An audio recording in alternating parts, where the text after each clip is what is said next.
और भाई क्या हाल? सब बढ़िया चल रहा है? पढ़ रहे हो? मेहनत कर रहे हो? आगे बढ़ रहे हो? हेल्थ का ख्याल रख रहे हो? सबसे इम्पोर्टेंट इज़ हेल्थ। एंड हाँ, वो क्या, गुड मॉर्निंग, गुड मॉर्निंग। और मेरे से बच्चे पूछ रहे हैं, thanks lot for your concern. मुझे मैसेजेस बहुत आ रहे हैं, सर आप ठीक हो, ठीक हो।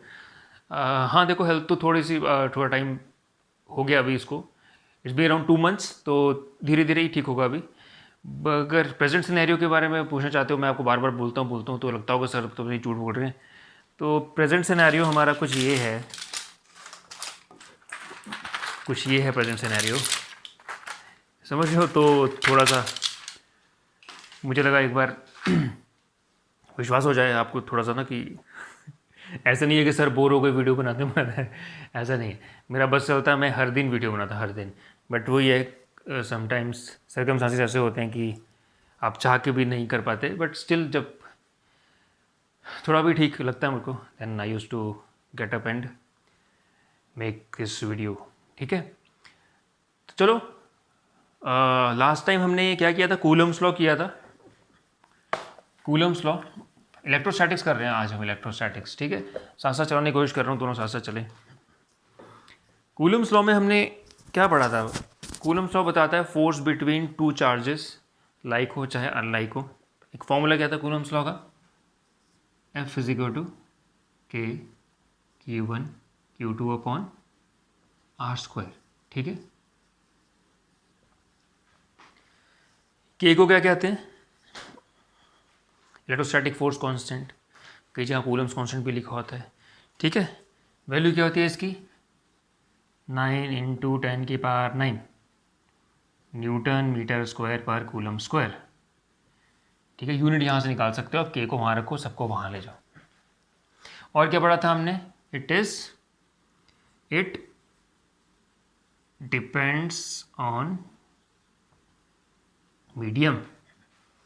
हिंदी मीडियम, इंग्लिश मीडियम नहीं, जिस मीडियम में चार्जेस पड़े हैं हमारे, मतलब जो फोर्स है वो डिपेंड करेगी मीडियम पे। मतलब दो चार्जेस पड़े हैं अगर एयर में या वाटर में या हनी में, तो उनमें जो फोर्सेस होगी वो डिफरेंट होगी in spite of Q1 Q2 और आर सब में सेम है, तब भी के चेंज हो जाएगा क्योंकि मीडियम से के हमेशा चेंज होता है।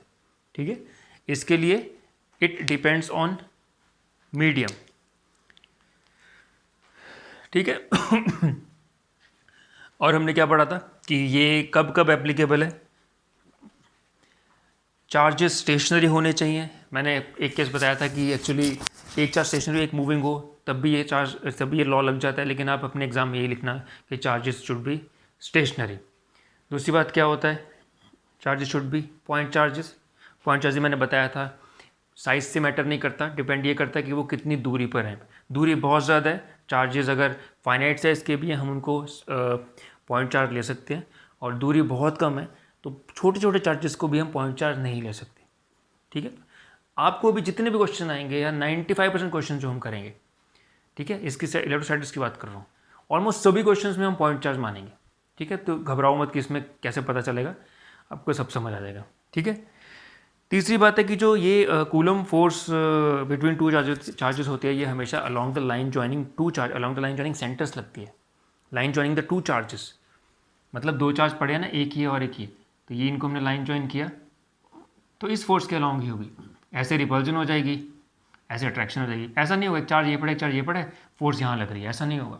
हमेशा along the line joining the two charges. ठीक है, तो मुझे लगा थोड़ा सा रिविजन करा दिया जाए। और एक हाँ, कुछ ऐसा क्वेश्चन आता है कि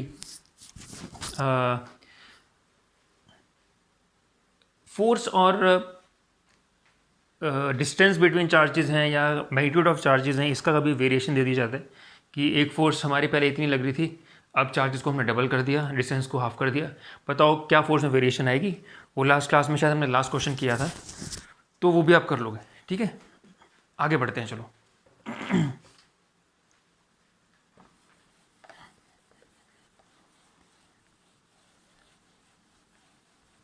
वो जो हमने वेक्टर्स, अगर आप दूसरी वीडियोस देख रहे हो तो बहुत अच्छी बात है, क्योंकि अभी हम Coulomb's law in vector form करने लगे हैं, जो बोर्ड्स में बहुत बार पूछा जाता है, उसका प्रूफ भी पूछा जाता है, derive Coulomb's law in vector form. तो उसमें कुछ वेक्टर यूज़ होंगे। एक कॉन्सेप्ट हमने अभी नहीं किया पोजीशन वेक्टर का, तो उसके लिए मैं अभी आपको वैसे बताऊंगा कि भाई पोजीशन वेक्टर का मतलब ये है और ये ऐसा होता है, तो अभी के लिए आप उसको समझ जाना। नेक्स्ट अगले लेक्चर में, उससे नेक्स्ट लेक्चर में वेक्टर्स वाले में जो मेरी सीरीज़ चल रही है वेक्टर वाली, उसमें मैं पोजीशन वेक्टर भी आपको बता दूंगा, शायद नेक्स्ट में ही बता दूँ शायद, ठीक है। तो कोई बहुत बड़ा कॉन्सेप्ट नहीं है, बट वही घबरा मत जाना कि पोजीशन वेक्टर क्या है। तो बच्चों कूलम्स लॉ हमने देखो, कूलम्स लॉ से हमें फोर्स पता चली, तो force is a vector quantity. Vector में तो मैग्नीट्यूड और डायरेक्शन दोनों होता है, लेकिन इससे तो हमारे पास सिर्फ मैग्नीट्यूड आया था, F(k1q2/r²). डायरेक्शन में वैसे पता है, पॉजिटिव हो तो रिपल्जन होगा, दोनों पॉजिटिव हो तो, अगर अनलाइक हो तो अट्रैक्शन हो जाएगा उनमें। लेकिन क्या फॉर्मूला में हम वो डायरेक्शन कुछ स्पेसिफाई कर सकते हैं? तो हाँ, Coulomb's law in vector form भी है एक चीज़ जिसको हम अभी डिराइव करते हैं, मतलब वेक्टर फॉर्म को कैसे घुसाएं हम उसमें, ठीक है। डेरिवेशन तो कुछ नहीं होता, आपका फॉर्मूला तो मैग्नीट्यूड तो है, लेकिन वेक्टर फॉर्म कैसे घुसाएं, देखो।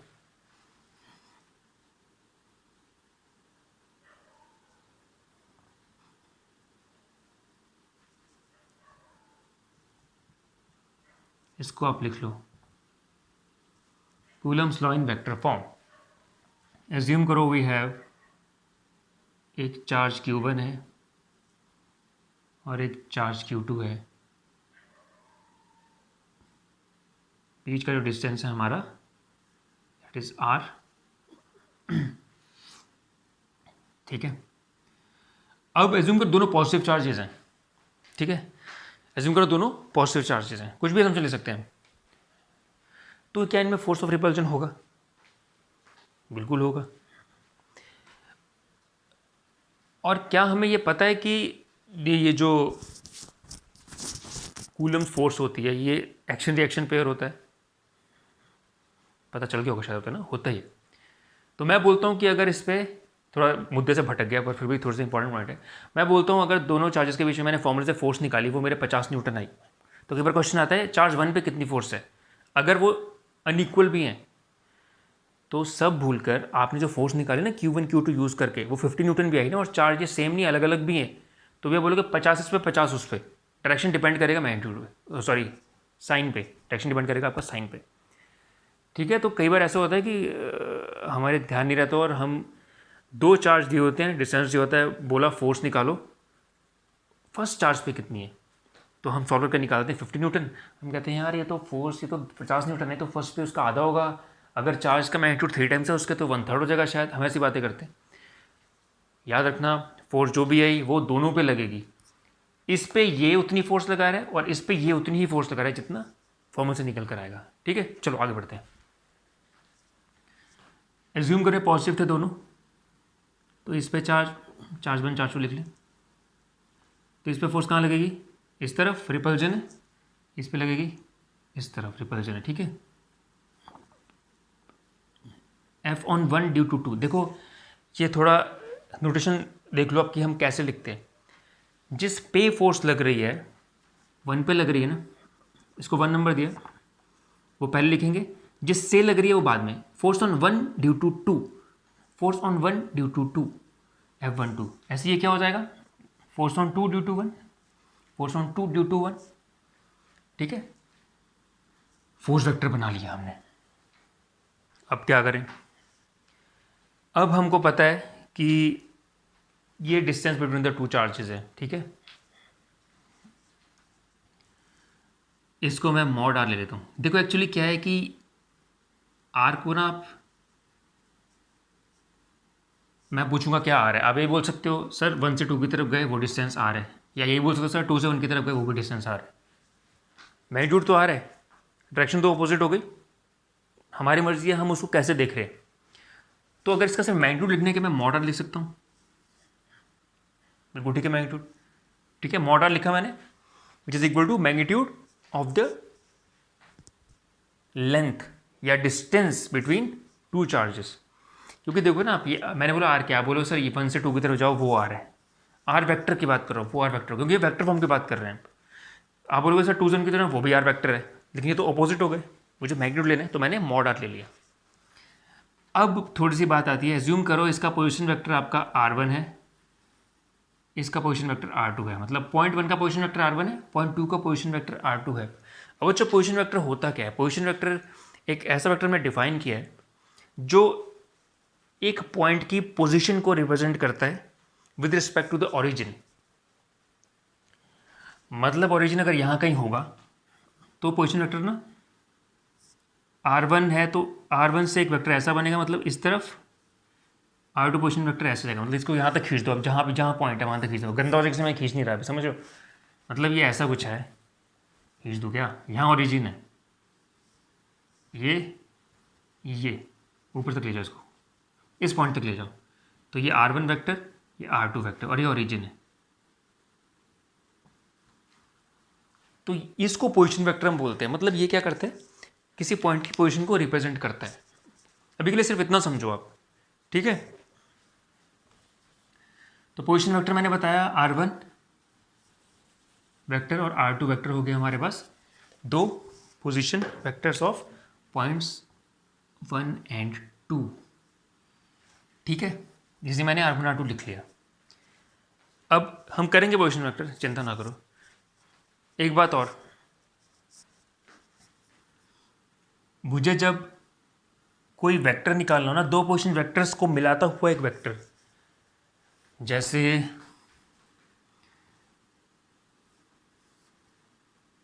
A B, R1 position vector, R2 position vector, मुझे ये वेक्टर निकालना हो B से A जाता हुआ, तो मैं क्या लिखूंगा इस वेक्टर को, R1 माइनस R2 वेक्टर, बाद वाला माइनस पहला वाला। दो पोजीशन वेक्टर थे, मैंने ओरिजिन में आया था, दो पोजीशन वेक्टर थे R1 R2, ठीक है। अब मुझे एक वेक्टर निकालना है जो R2 से R1 की तरफ जा रहा है, तो मैं क्या करूँगा, second position vector minus first position vector, R1 minus R2। By chance मुझे निकालना होता A से B की तरफ जाता हुआ, R1 से R2 की तरफ जाता हुआ, तो मैं इसको क्या लिखता, R2 vector minus R1 vector. ये थोड़ा सा पोजीशन वेक्टर का भी कॉन्सेप्ट है, अप्लाई कर दो इसमें बस, ठीक है। अब आप मुझे बताओ, अगर मुझे एक वेक्टर बनाना है जो R2 से R1 की तरफ जा रहा है, ये वाला वेक्टर R1 से R2 की तरफ, तो क्या मैं ये लिख सकता हूँ, R2 से R1 की तरफ R1 माइनस R2 से R1 की तरफ, बाद वाला माइनस पहला वाला, ये वही तो वेक्टर है, ठीक है। इसकी डायरेक्शन ऐसी हो गई और मैग्नीट्यूड ये पूरा मैग्नीट्यूड है। समझ रहे हो कि मैं इसके ऊपर कैसे मैग्नीट्यूड बनाऊँ, ये समझ रहे हो ना, डायरेक्शन ये और मैग्नीट्यूड यहाँ से लेकर यहाँ तक है, इतना। ऐसे मुझे वेक्टर बनाना है जो R1 से R2 की तरफ जा रहा है, तो R2 माइनस R1, मैग्नीट्यूड कितना है, पूरा R जितने तो मैग्नीट्यूड है, यहाँ से देखे समझ आ रहा है ना, दो पोजीशन वेक्टर के बीच का मैग्नीट्यूड तो है पूरा, और डायरेक्शन इस डायरेक्शन में, ठीक है। समझ आया ना आपको।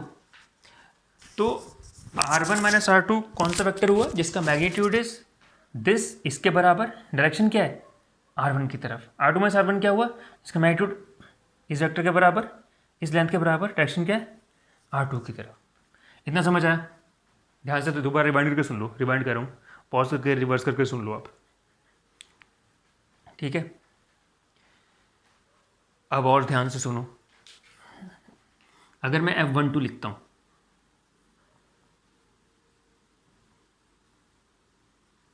पहले मैग्नीट्यूड लिखता हूँ, मैग्नीट्यूड कितना था, K(Q1 Q2 by R square, K(Q1 Q2 by R square), ये मॉड लिखा मैंने, ठीक है। अब एक वेक्टर का क्या होता है, मैग्नीट्यूड प्लस डायरेक्शन, मैग्नीट्यूड तो ये हो गया। अब अगर हमने यूनिट वेक्टर पढ़ा है, अगर आपने यूनिट वेक्टर नहीं पढ़ा है, तो वेक्टर की सीरीज़ जो चल रही है हमारे साथ में, उसमें हेडिंग्स देख लो, यूनिट वेक्टर कहीं पर लिखा होगा, थंबनेल में यूनिट वेक्टर लिखा होगा, तो वहाँ जल्दी जाके देखो और समझो कि एक वेक्टर कैसे डिफाइन करते हैं, magnitude into unit vector. Magnitude पता चल गया, अब डायरेक्शन बताने के लिए यूनिट वेक्टर से मल्टीप्लाई करते हैं। तो F12 का मतलब फोर्स कहाँ लग रही है, इस तरफ, तो इस तरफ वाला वेक्टर, यूनिट वेक्टर मुझे ढूंढना पड़ेगा, इस तरफ वाला यूनिट वेक्टर, ठीक है। इस तरफ वाला वेक्टर कौन सा था, ये वेक्टर था इस तरफ वाला R1 माइनस R2। तो इसका अगर मैं यूनिट वेक्टर लिख लूँ कैसे करके, R1 माइनस R2 इसका मैं यूनिट वेक्टर लिख लूँगा ऐसे करके। समझो ना, इतना बड़ा सा कैप नहीं बनाना, बट समझाने के लिए बनाया कि ये मुझे यूनिट वेक्टर चाहिए इस डायरेक्शन में। अब वेक्टर तो मुझे पता है इस डायरेक्शन में, लेकिन इसका यूनिट वेक्टर चाहिए, इसकी डायरेक्शन ये होनी चाहिए। तो क्या ऐसा लिख सकता हूँ कुछ ऐसा, है ना? ऐसा एग्जाम में मत लिखना, बड़ा सा यूनिट वेक्टर होता नहीं, मैं समझाने के लिए लिखवा रहा हूँ आपको। मुझे इस डायरेक्शन में यूनिट वेक्टर चाहिए, तो वो मेरा ऐसा बन सकता है। इसको ना वैसे मैसे भी लिख सकते हैं शॉर्ट फॉर्म में, R12 कैप, बट उससे वेरिएबल ज़्यादा हो जाएंगे और कन्फ्यूजन बहुत ज़्यादा हो जाएगी, तो मैं वो वेरिएबल यूज़ नहीं कर रहा। अभी आपको ये समझ आ रहा है कि ये तो मैग्नीट्यूड हो गया फोर्स का, डायरेक्शन के लिए यूनिट वेक्टर से मल्टीप्लाई करना पड़ता है। यूनिट वेक्टर के डायरेक्शन में होना चाहिए, इस वेक्टर के डायरेक्शन में होना चाहिए यूनिट वेक्टर। तो इस वेक्टर के डायरेक्शन में यूनिट वेक्टर मुझे ढूंढना है, होगा क्या। ठीक है, नेक्स्ट करते हैं कि Q1 Q2 by R² into, अब यूनिट वेक्टर कैसे निकालते हैं हम? वेक्टर अपन मॉड ऑफ वेक्टर है, सबने पढ़ा हुआ है।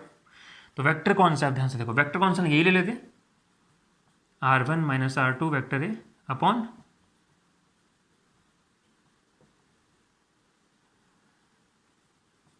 मॉड ऑफ वेक्टर है। कितना समझ आ रहा है? क्या मैंने यूनिट वेक्टर चाहिए था मुझे, vector upon mod of vector होता है, मैंने वो लिख दिया। वेक्टर कौन सा लिया मैंने, ये वाला वेक्टर लिया जो मैंने कहा था, जो पोजीशन वेक्टर से निकाला था। समझ आ रहा है ना? Very good. अब ध्यान से देखो, क्या क्या मेरे पास मॉड ऑफ आर को मैं ये लिख सकता हूँ,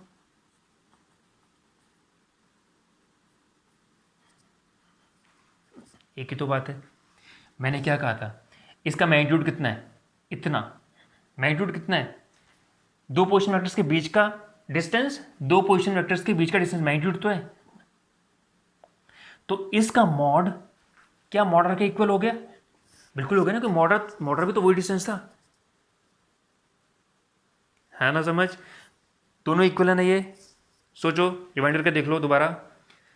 तो ये कंडीशन मेरे पास है, तो क्या मैं ऐसा लिख सकता हूँ कि Q1 Q2 अपॉन, इसको R1 माइनस R2 लिख लूँ, और ये एक R1 माइनस R2 था, ये स्क्वायर था, तो R1 माइनस R2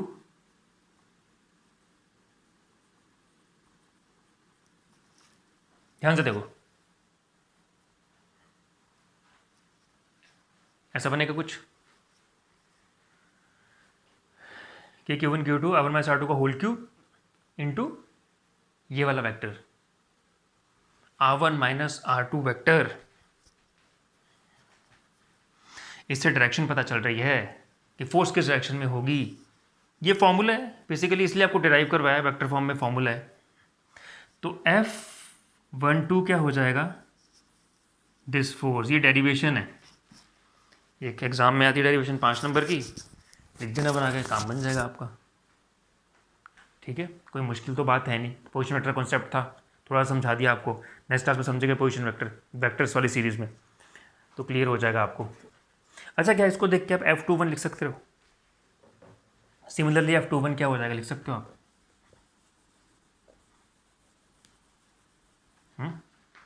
सोचो थोड़ा जल्दी से लिखो, पॉज करके इसको, सिर्फ R1 R2 का डिफरेंस आने वाला है।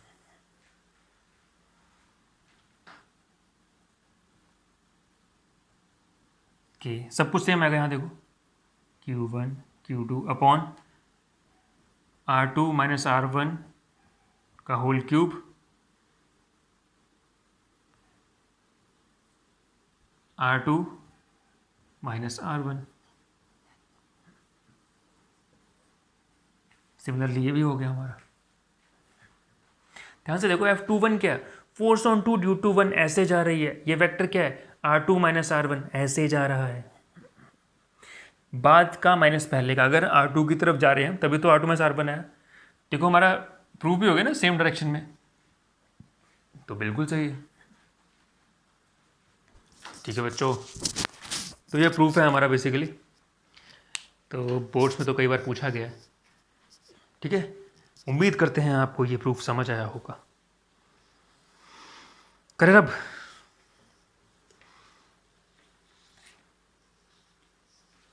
फोटो खींच लो इसकी आप।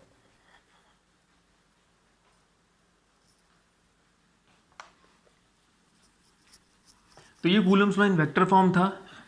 हाँ, लेकिन मेक नोट कि हम इस फॉर्म को कभी यूज़ नहीं करते।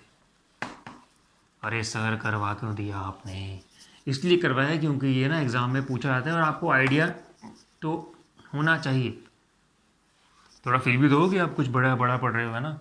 वेक्टर वेक्टर पढ़ रहे हो, पूरा यूनिट वेक्टर लगा रहे हो, पोजीशन वेक्टर लगा रहे हो, पता तो होना चाहिए आपको। लेकिन ये फॉर्म कभी हम यूज़ नहीं करते फोर्स की डायरेक्शन निकालने के लिए, क्योंकि फोर्स की डायरेक्शन तो हमें वैसे ही पता है। लाइक चार्जेस हो तो एक दूसरे के दूर जाएंगी, अनलाइक हो तो एक दूसरे के पास आएंगी, है ना। Along the line joining the centre से एक्ट करती है वो, ठीक है। तो ये यूज़ नहीं करेंगे, यूज़ हम वही फॉर्मूला करेंगे अपना बेसिक वाला, अलजेब्रिक वाला, और डायरेक्शन हम खुद से निकालेंगे। ये तो सिर्फ डेरिवेशन थी, आपके कोर्स में था, सिलेबस में था, तो हमने इसको करवा दिया, ठीक है। अब एक टॉपिक आता है सुपर पोजीशन ऑफ चार्जेस। इसको सरल भाषा में बोला जाता है principle of super position. Principle of super position, SUPERPOSITI1। अब समझ लें कि ये है क्या, डेफिनेशन से पहले देखो। सुपर इम्पोज तो पता है ना आपको, एक ऑलरेडी चीज़ है उसके ऊपर हम कोई और इफेक्ट लेकर आ रहे हैं तो सुपर इम्पोज हो जाती है ना। देखो, सुपर पोजिशन प्रिंसिपल को आप वैसे ही थोड़ा याद कर सकते हो। इसमें ये कहा गया है कि अगर आपके पास बहुत सारे चार्जेस हैं, 1 2 3 4 5 6, ठीक है, उनमें से गिर गया, उनमें से आपने एक चार्ज पे नेट फोर्स निकालनी है।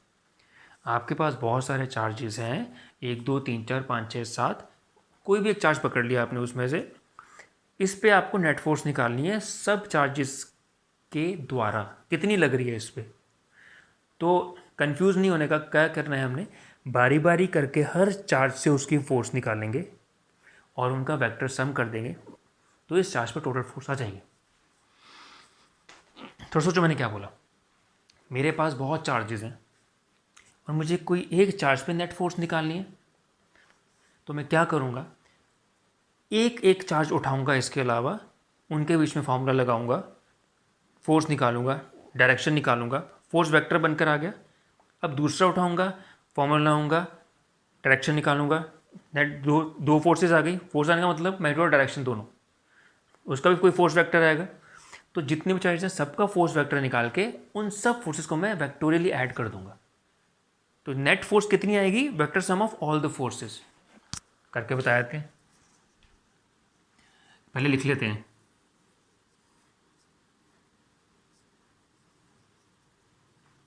in a system of n charges, the net force exerted, ये नहीं लग रहा है क्या, on any charge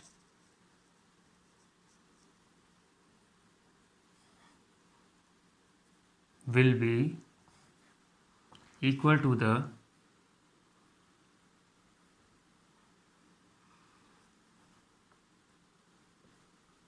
vector sum of all the forces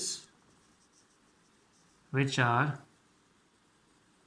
exerted on it by all the charges.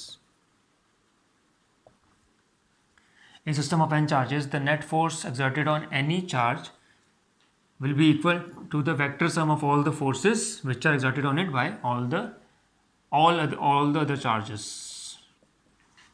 फिर से स्टार बना के मैं बोलता हूँ, क्योंकि डेफिनेशन लिखवाता हूँ, ये बस मैं जो मेरे मन में है वो लिख देता हूँ ताकि आपको वर्ड टू वर्ड समझ आए, ठीक है। बाकी प्रॉपर डेफिनेशन बुक में होगी, हाँ, ये गारंटी है कि ये समझने के बाद वो समझने में प्रॉब्लम नहीं होगी, वो बस आपको याद करनी होगी। ठीक है, तो उसको आप रट लेना। ठीक है, प्रॉपर डेफिनेशन इसकी ऐसा है, in system of n charges net force acting on one charge is vector sum of all the forces due to remaining charges. ये बन रहा है, ये बन रहा है। ठीक है, तो ये हो गई आपकी प्रिंसिपल ऑफ सुपरपोजिशन। वैसे ये भी लिख सकते हो, काटेगा नहीं कोई मार्क। हाँ मैम ऐसे ना बोले कि मेरी वाली लिखो, ये बिल्कुल ठीक है। ठीक है, इसका मतलब क्या हुआ, इसका मतलब क्या हुआ, इसको देखो मैं रब करूँगा ना, इसको नोट कर लो। मतलब इसका ये हुआ,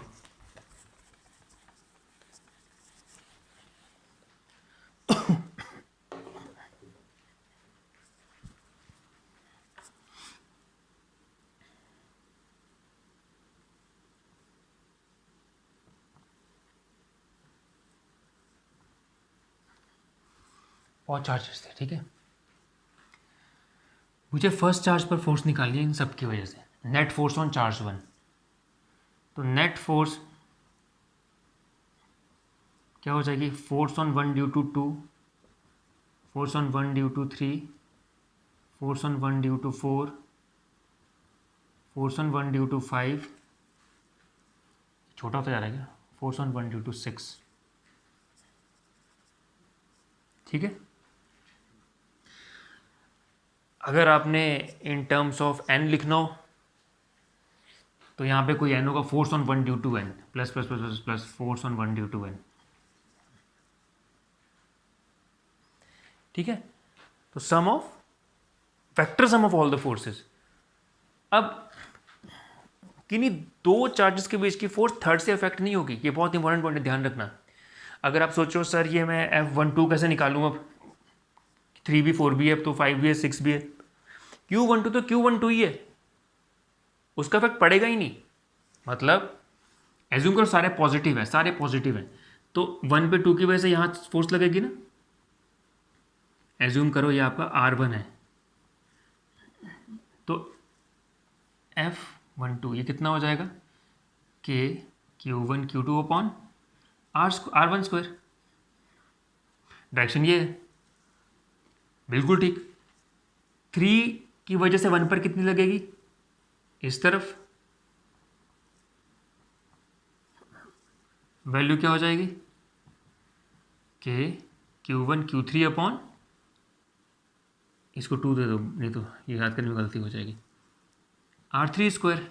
डायरेक्शन क्या है, ऊपर की तरफ। तो भीड़ की वजह से किन्हीं दो चार्जेस के बीच में डिफरेंस नहीं आता, फोर्स में डिफरेंस नहीं आता। आपकी दोस्ती है, ठीक है, आप ऐसा समझो इसको, आप एक बहुत पक्के दोस्त हो, आपका एक बहुत पक्का दोस्त है ए, आप बी हो, ए नाम का है, आपकी दोस्ती चल रही है।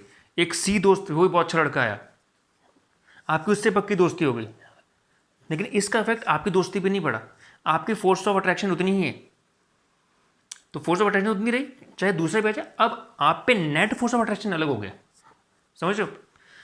समझो ना कि जितनी फोर्स एक चार्ज दूसरे पे लगा रहा था उस पर कोई फर्क पड़ा नहीं, जितनी वो इस पे लगा रहा है इस पे फर्क पड़ा नहीं, लेकिन इस पे नेट फोर्स का फर्क पड़ गया। दूसरे बताऊं क्या, हाँ, बी ए आपको एज्यूम करो, प्यार का यूनिट होता है पी, ए आपको ना 5p प्यार करता है, 5p। ठीक है, आप भी 5p प्यार करते हो, म्यूचुअल है भाई। ठीक है, ए आपको 5p प्यार करता है, सी आ गया, सी ने आपको 5p प्यार किया, आपने भी सी को 5p प्यार किया, लेकिन आपके बीच का प्यार तो 5p रहा, 5p ही रहा। ठीक है, आप पे उसका प्यार कितना है, 5p के बराबर, फोर्स 5p। नेट बात करें आपके, तो नेट प्यार आपका चेंज हो गया, उसकी वजह से चेंज नहीं, उसकी वजह से उतनी ही जितना पहले था, लेकिन ओवरऑल प्यार आपका बदल गया, यहां भी गया यहां भी गया। ठीक है, वो आप नेट फोर्स चेंज, मतलब चार्जेस की वजह से, 3 चार्जेस हैं उनमें फोर्स ऑफ अट्रैक्शन थी बराबर, उतनी ही रहेगी, दूसरा चार्ज आ जाए 3 हज़ारों आ जाए उतनी ही रहेगी। बट हाँ, अगर बोलें कि इस चार्ज पे नेट फोर्स क्या उतनी रही, गलत हो गया, नेट फोर्स चेंज हो गई, लेकिन इस चार्ज पे उस चार्ज की वजह से क्या फोर्स उतनी रही, बिल्कुल उतनी रही। समझ आया होगा शायद आपको, है ना, प्यार वाली बात से आ गया होगा। चलो गुड। तो ये प्रिंसिपल ऑफ सुपरपोजिशन है, ठीक है, कि किसी पे नेट फोर्स निकालने किसी चार्ज पे, तो sum of the individual vector sum of the individual forces हो जाता है, ठीक है। इस पर हम कुछ सवाल ट्राई करें तो हमको ज़्यादा समझ आएगा। देखो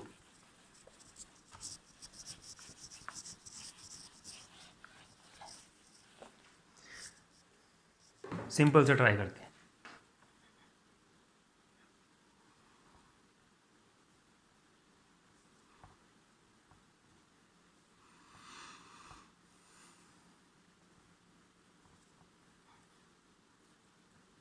मीटर 2 मीटर, क्या बोला गया, कूलम डाल दे, क्या कूलम डाल दे, छोड़ो ना, 3 कूलम, 1 कूलम, 2 कूलम। अब क्वेश्चन है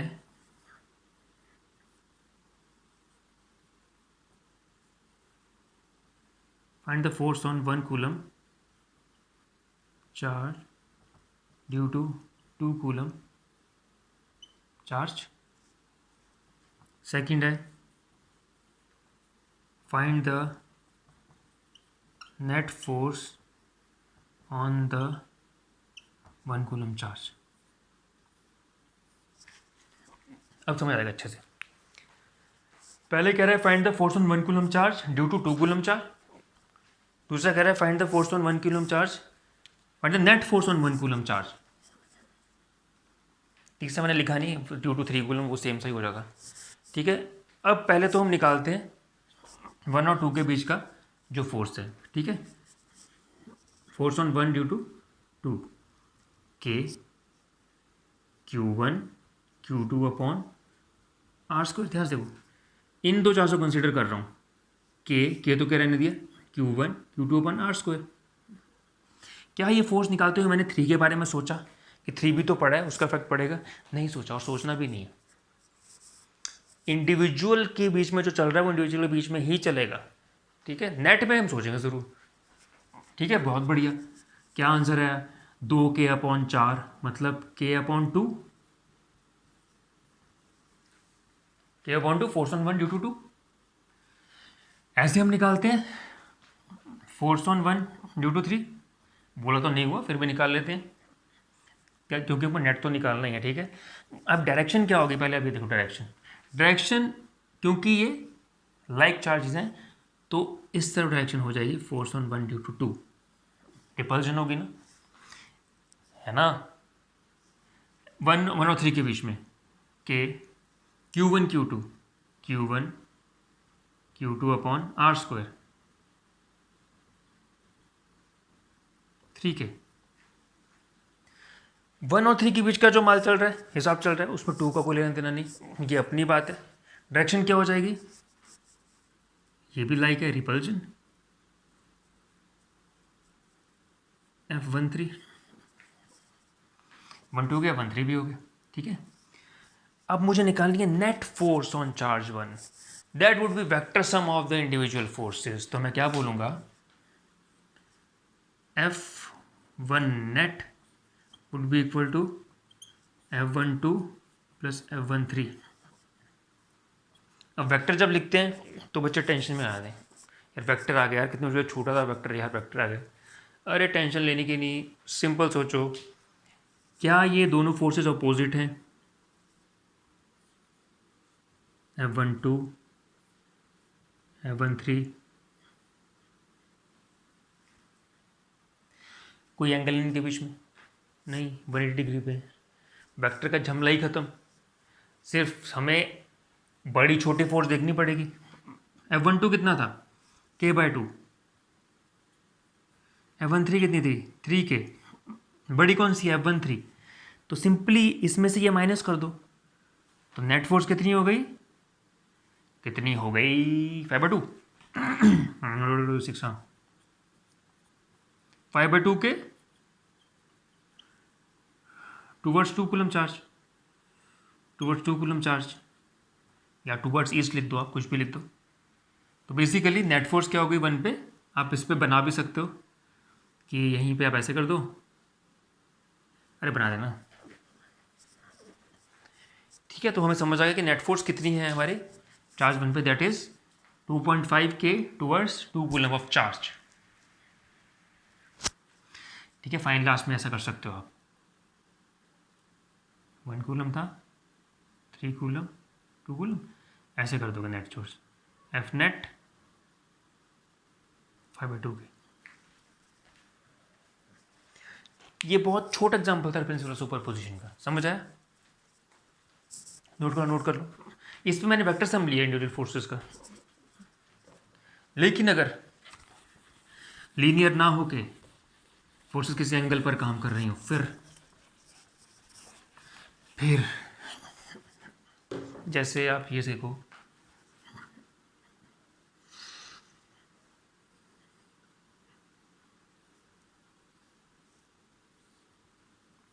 स्क्वायर है, ठीक है।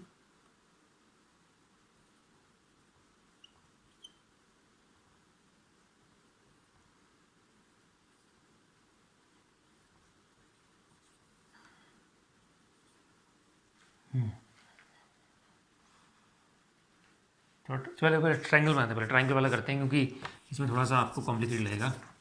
देखो एक ट्रायंगल है, इक्विलेटरल ट्रायंगल, ठीक है। Q Q Q, positive positive positive, A B C, equilateral है, साइड है इसकी ले लो एस। मुझे बताना है सी वाले चार्ज पे नेट फोर्स।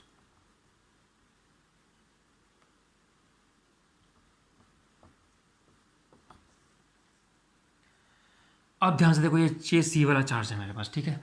सारे पॉजिटिव हैं, सारे पॉजिटिव। तो इंडिविजुअल चार्जेस की वजह से फोर्स देखते हैं, बाद में प्रिंसिपल सुपरपोजिशन लगा देंगे, उनको ऐड कर देंगे वेक्टोरियली। ऐड कैसे करेंगे? वेक्टर एडिशन करना पड़ेगा, एंगल पता होगा। वो कैसे करते हैं, वेक्टर वाले वीडियो में देख लो जाके, है ना, बहुत सिंपल है। तो इससे मैं लिख सकता हूँ force on C due to A C. देखो इसके line joining the two charges ये थी, तो रिपल्जन होगी, तो ऐसे तो रिपल्जन होगा, इस तरफ भी तो आएगा। सी की बात कर रहा हूँ, सी पे जो फोर्स लेगी, ए की बात नहीं कर रहा, सी की बात कर रहा हूँ। ऐसे ही बी की वजह से बी रिपल्जन है, लाइन के अलॉन्ग लगेगा ऐसा, force on C due to B. ध्यान से देखो, ठीक है। क्या ये 60 डिग्री है? इक्विलेटरल ट्रायंगल था, 60 डिग्री होगा पक्का। 60 डिग्री हो गया तो वेक्टर के बीच में ये आपका ऐसा बन गया।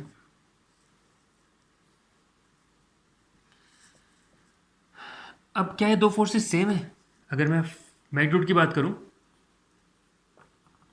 कि सी बी की बात करूं, चलो बी और सी की, इसकी कि Q1 Q2 भी Q ही है, Q1 Q2 Q स्क्वायर हो गया, कि Q1 Q2 by S square.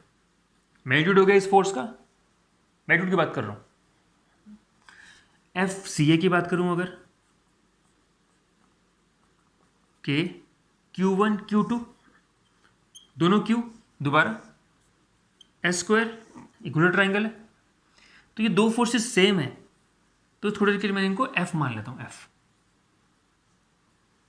इन दोनों फोर्स को मैंने F मान लिया क्योंकि सेम थी। अब मेरे पास क्वेश्चन ऐसा बन गया सिंपल वेक्टर का कि दो फोर्सेस हैं F और F, इक्वल फोर्सेस हैं, मैग्नीट्यूड जिनका F है वो 60 डिग्री पे एक्ट कर रही है। रिजल्टेंट क्या होगा? रिजल्टेंट क्या होगा? एफ नेट क्या होगा लिख लेते हैं सिंपली। मैग्नीट्यूड क्या होगा एफ नेट का? P square Q square 2pq cos 60,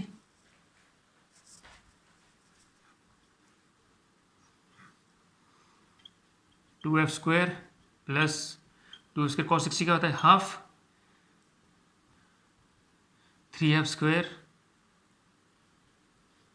f√3।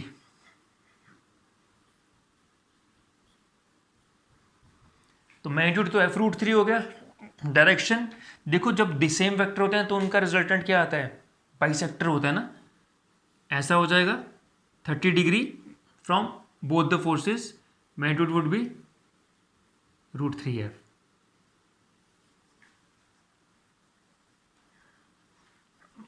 समझ आया? अब F क्या था मेरा, अब मैं लिखूंगा कि नेट फोर्स क्या हो जाएगी मेरे पास। F क्या था मेरा, F ये था, देखो दैट मीन्स √3f था, √3 इंटू के Q square upon S square. यहाँ से 30 डिग्री पे ये मेरे पास आंसर आ गया, खत्म। देखो जो समझ आया इसको नोट ध्यान से कर लो, और इसमें कोई बड़ी बात नहीं है। मैंने एफ ले लिया इन दोनों को, इतने बड़ी बड़ी टर्म्स को मैं साथ में क्यों लिखूं, मैंने एफ ले लिया क्यों, मुझे पता मैग्नीट्यूड सेम है, एंगल पता है। देखो मैंने वेक्टर अच्छे से किया ना, इसलिए मैंने वेक्टर कराया था मेरे बच्चों, इसलिए मैंने वेक्टर कराया था। वेक्टर बहुत काम आने वाला है, मैग्नेटिज्म में काम आएगा, बहुत जगह काम आने वाला है, तो इसलिए वेक्टर। अब कितना सिंपल लगा हमको, सिंपली हमने फॉर्मूला लगाया, नेट फोर्स आ गई, और मुझे पता है दोनों फोर्सेस सेम है, तो रिजल्टेंट को बाइसेक्ट करते हुए जाएगा। ठीक है बच्चों, तो नेक्स्ट क्लास में इस पर कुछ क्वेश्चन और करेंगे, फिर आगे बढ़ जाएंगे। ठीक है, आज के लिए वीडियो में इतना ही। आई होप आपको चीज़ें समझ आ रही होंगी। ठीक है, सो बच्चों कीप स्टडिंग एंड हाँ, बी सेफ, बी हेल्दी। मिलते हैं नेक्स्ट वीडियो में। Keep spreading the knowledge. Bye bye, take care.